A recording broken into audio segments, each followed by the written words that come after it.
alihi wa sahbihi ajma'in. Saya Muhammad Zahir bin Osman, pensyarah kuliah Usuluddin dan Sains Al-Quran Universiti Islam Antarabangsa Sultan Abdul Halim Muazzam Shah, UNISHAM. Tuan-tuan, perempuan, pada hari ini saya akan membentangkan satu kajian kes, iaitu faktor murtad di kalangan pelajar Malaysia di luar negara. Satu kajian kes. Murtad adalah dari bahasa Arab yang berasal dari perkataan riddah.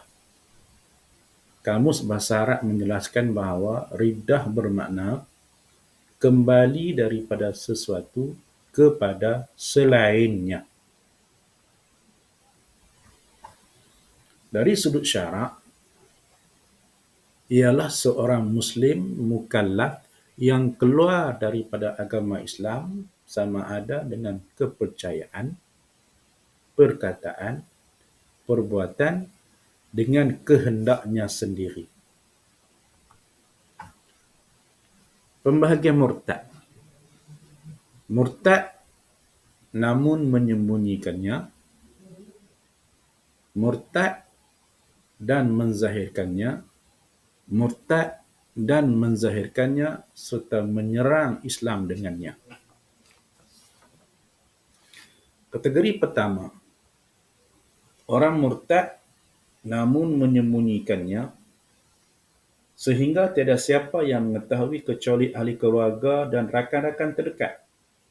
Tidak dijatuhkan hukuman hudud di dunia. Hukuman mereka adalah di sisi Allah Subhanahu wa taala.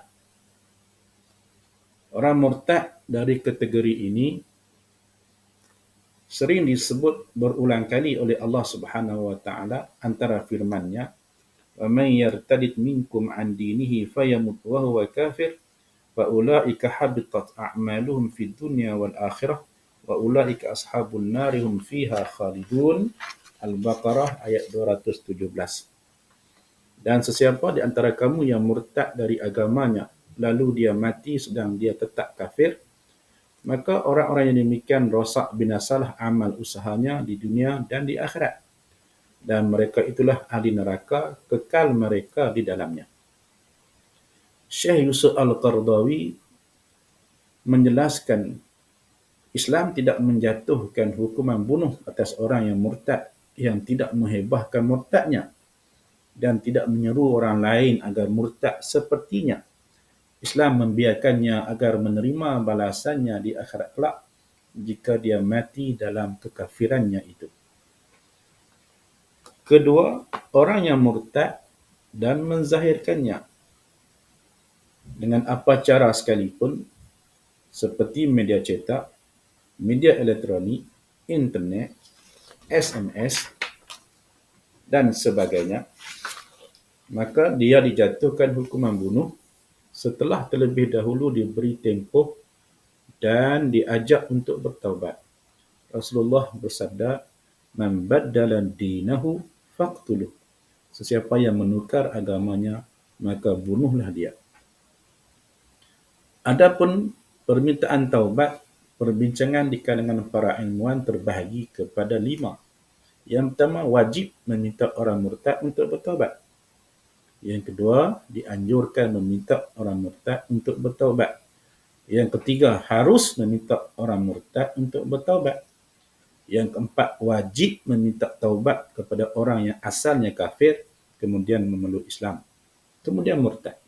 Permintaan taubat tidak dibolehkan bagi orang yang asalnya Islam, kemudian murtad. Ada perbezaan di situ, di antara Islam asal dengan mu'allaf. Yang kelima, orang yang murtad tidak perlu diminta untuk bertaubat, melainkan memadai diperintahkan untuk kembali kepada Islam sambil diacukan pedang di lehernya.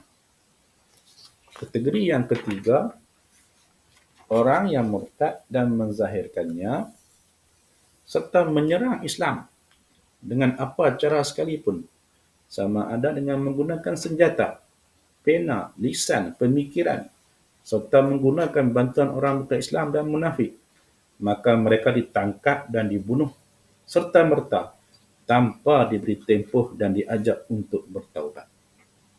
Pengecualian adalah jika mereka bertaubat sebelum ditangkap, maka taubat mereka diterima. Seterusnya, faktor berlakunya murtad iaitu kejutan budaya. Yang kedua, kurang didikan agama. Yang ketiga, pengaruh rakan. Rumusan kajian ialah latar belakang didikan agama dan keluarga yang menjadi faktor berlakunya murtad. Yang kedua, makanan halal dan haram tidak diambil kisah. Yang ketiga, dosa melihat maksiat dan melakukan maksiat sudah terpahat di hati. 3 unsur utama ini menyebabkan akan berlakunya semua perkara negatif, bukan sahaja soal murtad.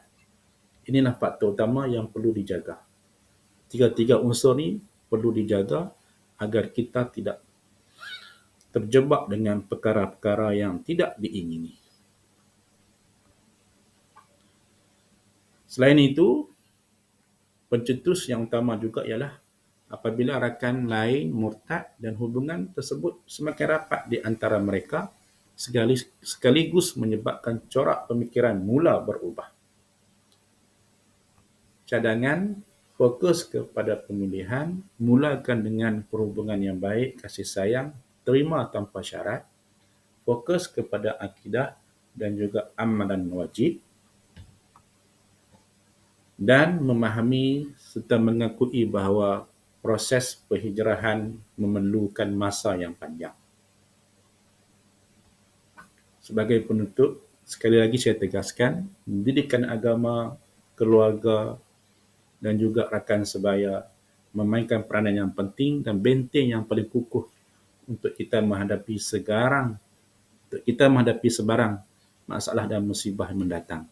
Mudah-mudahan perkongsian ini ada manfaatnya. Saya sudahi wabillahi taufiq wal hidayah. Wassalamualaikum warahmatullahi taala wabarakatuh.